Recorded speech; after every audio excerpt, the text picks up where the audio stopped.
আসসালামু আলাইকুম গাইস, সকলে কেমন আছেন? আশা করি সবাই ভালো আছেন।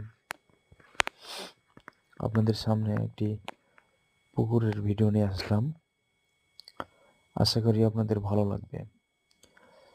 আপনারা একটা পুকুরের মাঝখানে একটা দ্বীপের মতো দেখতে পাচ্ছেন। এটা হচ্ছে একটা ভয়ঙ্কর স্থান, যার কারণে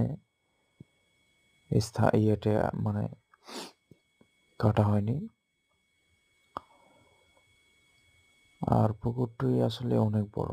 আমরা কিন্তু পুকুরের মাঝখানে ভেলা নিয়ে ঘুরতেছি।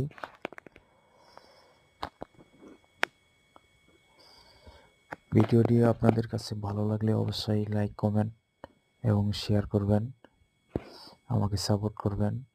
ধন্যবাদ সকলকে।